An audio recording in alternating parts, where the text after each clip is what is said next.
Fergus Murray. I'm a science teacher and I'm autistic. I'm here to talk about neurodiversity. The fact that different people experience and process the world very differently. Because I think all teachers need to understand this. Some people, neurominorities, process the world differently enough that we are typically disabled in the context of a society that is built for people who are more neurologically typical, closer to the average. Education, like work, tends to be designed for the needs of the majority, without fully understanding how badly we fail some people when we expect their minds to work like other people's. To illustrate this, note that more than 30% of pupils in Scottish schools now have an identified so-called additional support need. That's 6 times as many as 10 years ago, but there's really no reason to think that more kids have additional support needs than they used to. It's just that we have got better at recognising that these needs are different. Before that, most of these kids would just be failed by the school system. And of course, many of them still are. Recognising the diversity in how people think, feel and learn is crucial to our jobs as teachers. Without this understanding, far too many kids are written off as lazy, stupid or naughty. With this understanding, we should be able to get to grips with their needs, and most of these kids could thrive. So, you need to understand that different people experience the world very differently. Your experiences are not everybody else's experiences. Some of your pupils will experience your classroom in ways which are very difficult for you to understand. What's easy for some people is not easy for others. And that comes with various challenges. One, teachers and others often have a tendency to assume that if someone finds one thing easy, one type of thinking or one type of problem easy, then they're going to find everything else easy, which is just not true. Another is that if we assume that people find things as easy as we would, or as easy as we would expect them to based on how easy they found something else, we are very likely to misunderstand why they can't do things and just think that they're being lazy or they're just not trying. Often they are trying very hard. What's obvious for some people is not obvious for others. You will miss things that I will catch. I will miss things that you will catch.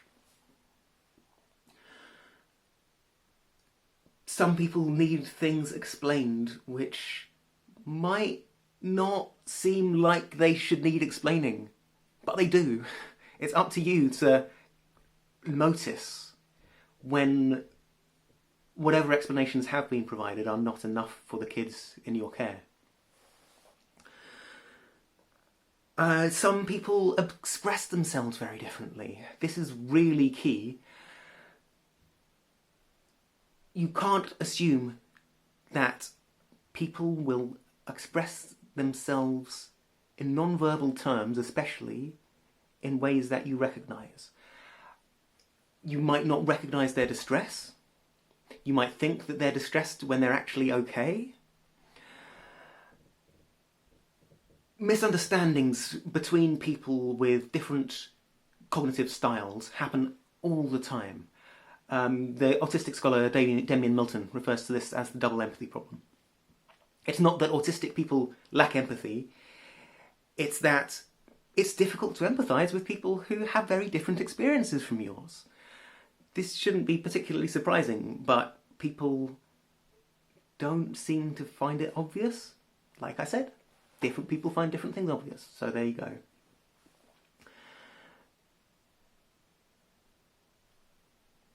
Part of this is about not insisting that pupils use body language in the way that you would. Don't insist on eye contact to indicate that someone's listening. For some people, eye contact means that they're definitely not listening.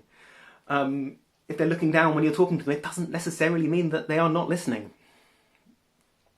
If they're fidgeting a lot, it doesn't necessarily mean that they're super stressed out. It might, but there are different reasons why people stim, or people fidget. Sometimes it's self-regulation, sometimes it's excitement. You just need to accept that different people express themselves differently.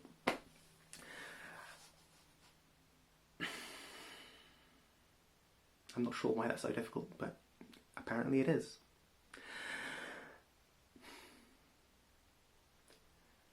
Stupidness doesn't explain much. The idea that some kids are stupid doesn't really tell you anything very much.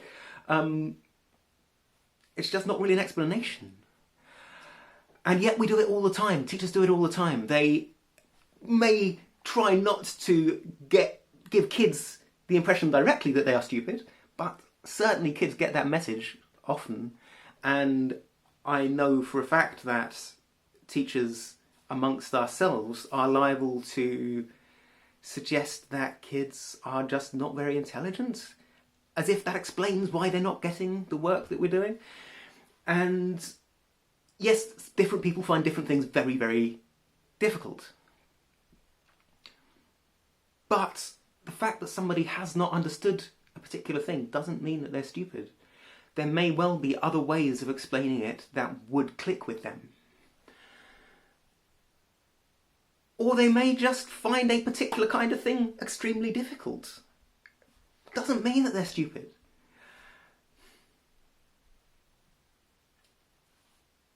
Similarly, the idea of laziness just doesn't explain very much. Like, maybe there's such a thing as a lazy person, but in my experience, most of the time, when people think that someone is being lazy, there are barriers to them doing the thing which they were supposed to do, which the person who thinks that they're lazy just hasn't understood. So sometimes people might seem lazy because actually what you're asking them to do is incredibly difficult for them and takes massive amounts of energy and cognitive power when you thought it would be easy. They're not lazy, it's just hard. Or they might be tired out from the extreme sensory demands of a school day and therefore, again, find things very difficult. The idea of laziness, like stupidity, just doesn't have that much explanatory power, and people persist in acting as if it does.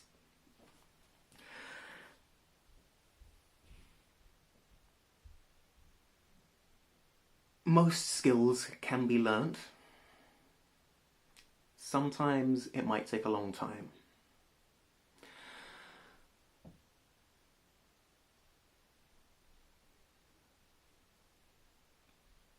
Again, different things are difficult for different people. Different people struggle with different things.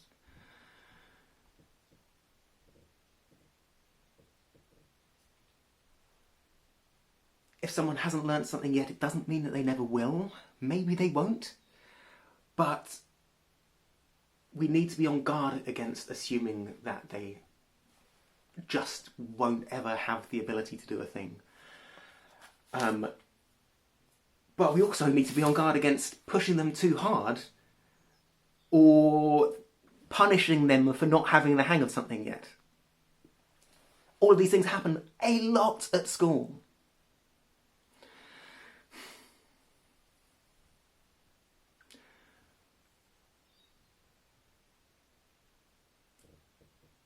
By a similar token, we can get used to almost anything in the right circumstances. That doesn't mean that we can get used to almost anything if we're stressed as hell. So a lot of Kids spend almost their entire school existence extremely stressed out. And if you're stressed out, you're not going to get used to sensory stimuli which are difficult to deal with. You're not going to get used to a noisy classroom as long as you're stressed out. You're not going to get used to, uncomfortable school uniforms or any of the many things that people struggle with, right? Unless you feel safe. And a lot of kids at school do not feel safe. It's up to us to help them to feel safe.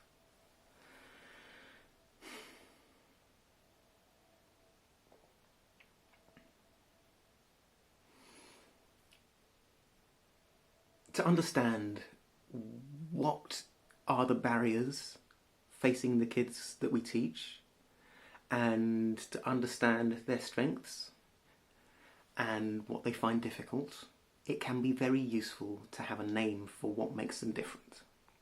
Labels are valuable,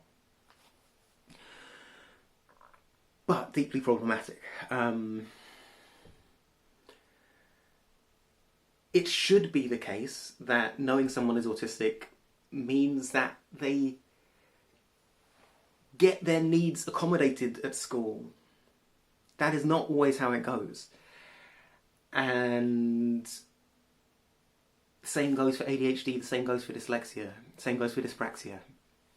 People have stereotypes attached to these ideas, which can be extremely unhelpful.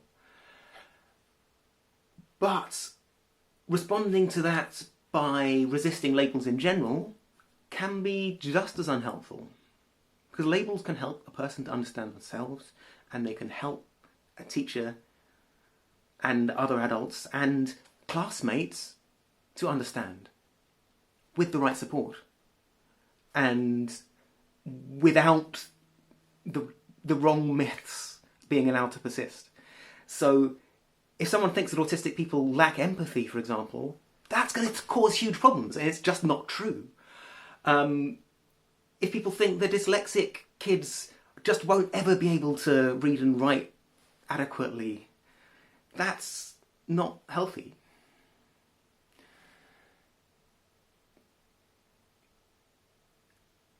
Labels should not lead to low expectations, but they can. It's understandable to be wary of them, but please understand how important and useful they can be. Part of the reason why they can be so important is because people with disability in UK law have certain rights. People who are considered disabled, and without a label such as an identified neurodevelopmental difference, autism, dyslexia, dyspraxia, it can be extremely difficult to claim that human right to reasonable accommodations at school and at work. And I'm not sure that all teachers understand disability rights and the fact that they are legally obliged to provide an equal education for people regardless of any labels they might have. Or if they're not capable of that, somebody needs to do it. And we don't always have the resources to provide education anywhere but a mainstream classroom.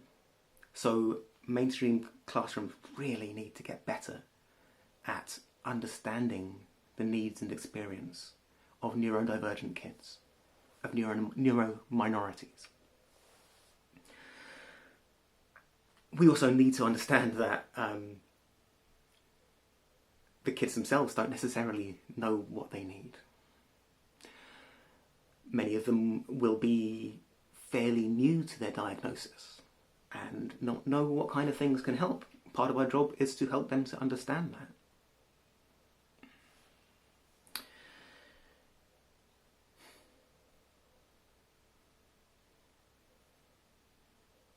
Learning what helps is so important for the kids themselves and for us. And we need to work with kids to help understand their own needs and to advocate for them. Too much of the time, teachers overrule what kids think they need without really understanding how much they might really need them.